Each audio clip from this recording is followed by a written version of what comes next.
નમસ્તે વિદ્યાર્થી મિત્રો, જેમ શિક્ષણ સંકુલની યુટ્યુબ ચેનલમાં તમારું સ્વાગત છે. આજે આપણે ધોરણ 9માં સામાજિક વિજ્ઞાનમાં ચેપ્ટર નંબર 19 ભારત લોકજીવન, જેમાં પશ્ચિમ ભારતના લોકજીવન વિશે આપણે સમજૂતી મેળવી હતી ગયા લેક્ચરમાં. તો આજે હવે આપણે જોઈએ ભારતનું ઉત્તર ભારત લોકજીવન, એટલે કે ઉત્તર ભારતના લોકજીવનમાં શું જોવા મળે છે તેના વિશેની વધુ માહિતી આવશે. તો પહેલાં તો જોઈએ ઉત્તર ભારતમાં કોનો સમાવેશ થાય, કયા રાજ્યોનો? તો પંજાબ, હરિયાણા, હિમાચલ પ્રદેશ, ઉત્તર પ્રદેશ અને ઉત્તરાખંડ તથા કેન્દ્રશાસિત પ્રદેશોમાં દિલ્હી, જમ્મુ કાશ્મીર અને લદ્દાખનો સમાવેશ થાય છે. પંજાબ એ મૂળ 5 નદીઓનો સમૂહ છે, પ્રદેશ છે, તેથી તેને પંજાબ કહે છે.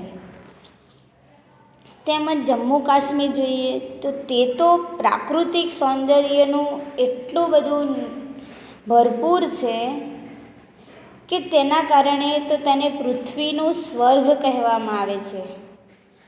પૃથ્વી પર ક્યાંય પૃથ્વી પર રહીને જો સ્વર્ગ જોવું હોય તો કાશ્મીર જવું પડે. જમ્મુ કાશ્મીરમાં જાઓ તો સ્વર્ગનો અનુભવ થાય, એટલો આનંદ મળે, ખુશી મળે, પ્રાકૃતિક સૌંદર્ય છે તેનું. ઉત્તરાખંડ એ દેવભૂમિ તરીકે ઓળખાતો પ્રદેશ છે.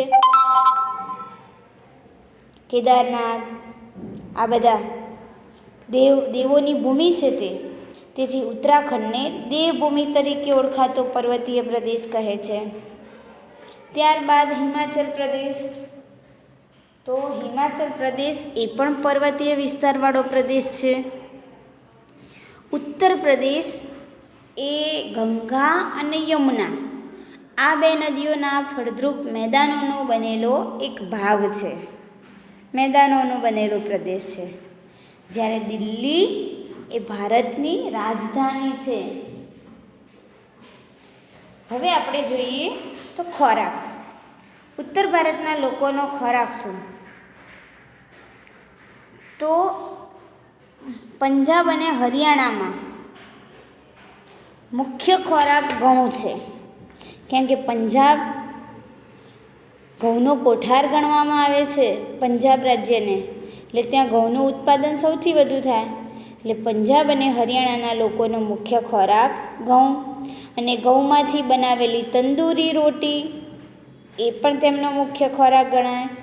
અને ઘઉંમાંથી બનાવેલા જાત જાતના પરોઠા, આપણે જોઈએ ને પંજાબી પરોઠા બહુ ખાય, આલુ પરોઠા, કોબી પરોઠા, સબ વેજીટેબલ પરોઠા, બધા જ પરોઠાનો તે છૂટથી ઉપયોગ કરે છે અને બનાવે છે.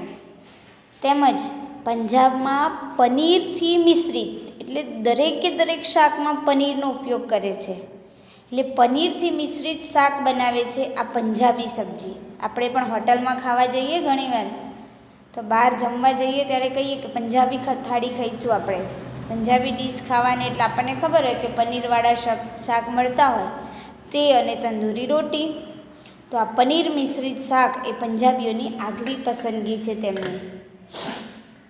તેમજ લસ્સી, લસ્સી એ પંજાબનું જાણીતું પીણું છે, તેમને બહુ જ પસંદ છે.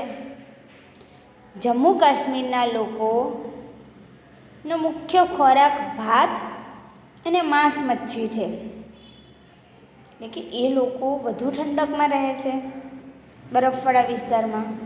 ત્યાં માંસ મચ્છીનો ખોરાકમાં વધુ ઉપયોગ કરે છે તેઓ. હિમાચલ પ્રદેશ અને ઉત્તરાખંડના લોકો પણ ભાત અને કઠોળ તથા માંસનો પણ ઉપયોગ કરે છે, અને કઠોળમાં રાજમાનો ઉપયોગ કરે છે તે.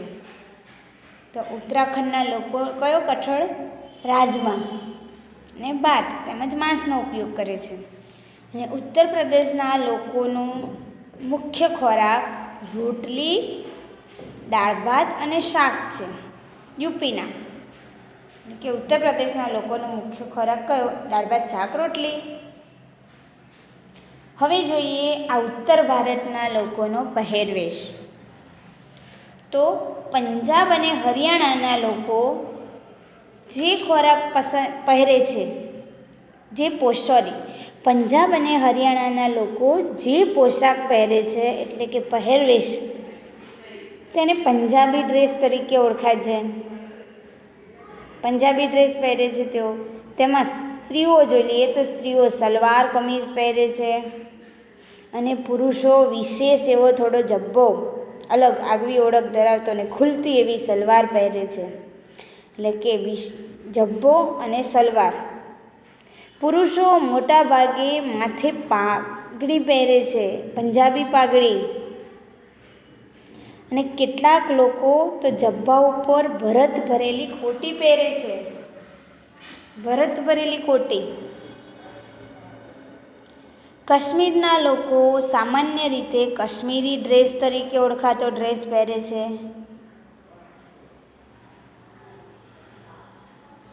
એટલે કે જે કાશ્મીરના લોકો છે તે કાશ્મીરી ડ્રેસ પહેરે છે. પુરુષો વિશિષ્ટ ગઢવાલી ટોપી અને સ્ત્રીઓ માથે રૂમાલ બાંધે છે. એટલે કે જે પુરુષો છે તે વિશિષ્ટ એવી ચોક્કસ એવી ગઢવાળી ટોપી પહેરે છે અને માથે રૂમાલ બાંધે છે. ઉત્તર પ્રદેશના લોકો મુખ્યત્વે ધોતી પહેરણ તથા માથે ગમછો બાંધે છે. એટલે કે યુપીના જે લોકો છે તે ધોતી પહેરે છે અને માથે શું બાંધે? ગમછો. સ્ત્રીઓ સાડી, ચણિયો અને કબજો પહેરે છે. ત્યારબાદ આપણે જોઈએ તો રહેઠાણ. તો રહેઠાણમાં પંજાબ અને હરિયાણામાં વરસાદ ઓછો પડતો હોવાથી મોટા ભાગે લોકો ધાબાવાળા મકાનોમાં રહે છે. ત્યાં વરસાદ ઓછો પડે છે પંજાબ ને હરિયાણા. અને શહેરના જે લોકો છે ત્યાં મોટા શહેરોમાં એમાં ઈંટ અને સિમેન્ટમાંથી બનાવેલા મકાનોમાં રહે છે, એટલે પાક્કા બાંધકામવાળા મકાનમાં. જમ્મુ કાશ્મીરના મકાનની બનાવટમાં લાકડાનો ઉપયોગ વિશેષ થાય છે. એટલે કે જમ્મુ કાશ્મીરમાં જે મકાનો બને છે એમાં લાકડા વધુ વપરાય છે. અને હિમાચલ પ્રદેશ તથા ઉત્તરાખંડ તેમાં તો લોકો 2 માળના મકાનોમાં રહે છે. એટલે કે નીચેના માળે પશુઓને બાંધે છે અને ઉપરના માળે લાકડાની બનાવેલી ફર્શ હોય છે જે એકંદરે ગરમ રહે છે, તેમાં પોતે રહે છે. લાકડાની ફર્શ બનાવે છે. એટલે જ્યારે પણ હિમવર્ષા થાય, કેમ કે ત્યાં બરફ વધુ પડતો હોય છે, તો જ્યારે હિમવર્ષા થાય ત્યારે આ મકાનો એ માટે ખાસ ઉપયોગી છે હિમવર્ષામાં. કેમ કે બરફ આ પ્રકારના આ પ્રદેશના મકાનમાં છાપરા જે હોય તેમના એ કેવા હોય છે? તો ઢાળવાળા, બંને બાજુ ઢાળની જેમ સરકી જાય. તો છાપરામાં નળિયા તરીકે લીસા પથ્થરનો જ ઉપયોગ થાય છે. નળિયા નથી લગાવતા પણ લીસા પથ્થરો લગાવે. તેથી મકાનો પર જે બરફ પડે તે સહેલાઈથી સરકી જાય છે.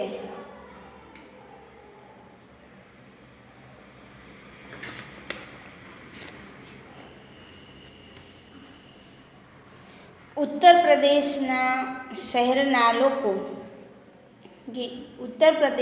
શહેરના લોકો ઈંટ અને સિમેન્ટના મકાનોમાં રહે છે. ઈંટના અને સિમેન્ટમાંથી બનાવેલા. દરેક રાજ્યમાં માટીના મકાનો હોય છે અને તે માટીના મકાનો મોટા ભાગે ગ્રામીણ વિસ્તારમાં જ વધુ જોવા મળે છે. ત્યારબાદ આપણે જોઈએ તો ભાષા. દરેક રાજ્ય અને પ્રદેશ વિસ્તારની ભાષા અલગ અલગ હોય છે. તેમ પંજાબના લોકો પંજાબી ભાષા, હરિયાણાના લોકો હરિયાણવી બોલે છે. પંજાબના લોકો પંજાબી અને હરિયાણાના લોકો હરિયાણવી બોલે છે. તેમજ ઉત્તર પ્રદેશના લોકો મુખ્યત્વે હિન્દી જે ઉત્તર પ્રદેશના લોકો છે તે હિન્દી અને ઉર્દુ આ બે ભાષાનો ઉપયોગ કરે છે. તેમજ જમ્મુ કાશ્મીરની ભાષા તો ઉર્દુ જ છે. તેમજ કાશ્મીરી અને ડોંગરી આ બે બોલી પણ બોલાય છે. કાશ્મીરી અને ડોંગરી બોલી બોલાય છે. જ્યારે લદ્દાખમાં લદ્દાખી અને તિબેટિયન ભાષા બોલાય છે. ઉત્તરાખંડમાં હિન્દી ભાષા ઉપરાંત ગઢવાલી અને કુમાઉં બોલીનો ઉપયોગ થાય છે.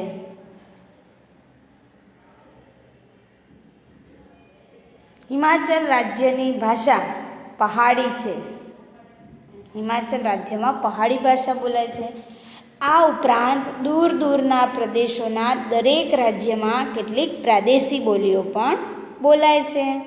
પંજાબમાં પંજાબી, હરિયાણામાં હરિયાણવી, ઉત્તર પ્રદેશમાં હિન્દી ને ઉર્દુ, જમ્મુ કાશ્મીરની ભાષા ઉર્દુ, કાશ્મીરી અને ડોંગરી પણ, લદ્દાખમાં લદ્દાખી અને તિબેટિયન, ઉત્તરાખંડમાં હિન્દી, ગઢવાલી, કુમાઉં તેમજ હિમાચલ રાજ્યની પહાડી. હવે આપણે જોઈએ તહેવાર અને ઉત્સવો. તો પંજાબનો મુખ્ય તહેવાર વૈશાખી અને લાહરી છે. લોહરી એટલે કે વૈશાખી અને લોહરીનો તહેવાર ખૂબ જ ધામધૂમથી પંજાબના લોકો ઉજવે છે. તેમજ ભાંગડા એ તો પંજાબનું જાણીતું લોકનૃત્ય છે. જેમ કે આપણા ગુજરાતના રાસ ગરબા જેમ દુનિયામાં પ્રસિદ્ધ છે તેવી રીતે પંજાબના ભાંગડા પ્રસિદ્ધ છે. જમ્મુ કાશ્મીરમાં ઈદ અને મોહરમના તહેવારો ઉજવાય છે. લદ્દાખમાં હેમિસ, લોસાર વગેરે તહેવારો ઉજવાય છે. હિમાચલ પ્રદેશના કુલ્લુમાં દશેરાનો તહેવાર વિશેષ રીતે ઉજવવામાં આવે છે. તેમજ ઉત્તર પ્રદેશનો મુખ્ય તહેવાર યુપીના લોકો હોળી એ તેમનો મુખ્ય તહેવાર તરીકે ઉજવે છે. જેમ કે આપણે દિવાળીને મુખ્ય તહેવાર તરીકે મહત્ત્વ આપીએ છીએ તેમ કથક એ ઉત્તર પ્રદેશનું જાણીતું નૃત્ય છે. વિદ્યાર્થી મિત્રો, આ કથક, ભરતનાટ્યમ આ બધા જ નૃત્યો અને તેના રાજ્યો વિશે ખાસ યાદ રાખજો, કેમ કે તે તમારે જોડકા સ્વરૂપે પૂછાતા હોય છે. તો કથક એ ઉત્તર પ્રદેશનું જાણીતું નૃત્ય. આ ઉપરાંત ઉત્તર ભારતમાં શિવરાત્રિ, રામનવમી, જન્માષ્ટમી, દશેરા, ઈદ, મોહરમ અને નાતાલ વગેરે ઉજવાતા ધામધૂમથી ઉજવાતા હોય તેવા મુખ્ય તહેવારો છે. હવે જોઈએ તો મેળા. તો કુલ્લુનો દશેરાનો મેળો એ હિમાચલ પ્રદેશનો જાણીતો મેળો છે. અને પંજાબમાં શહીદોનો મેળો ભરાય છે. ઉત્તર પ્રદેશમાં પ્રયાગરાજ એટલે કે અલ્હાબાદ, અલ્હાબાદમાં કુંભ મેળો તથા માધ મેળો આ બંને જાણીતા મેળાઓ ત્યાં ભરાય છે.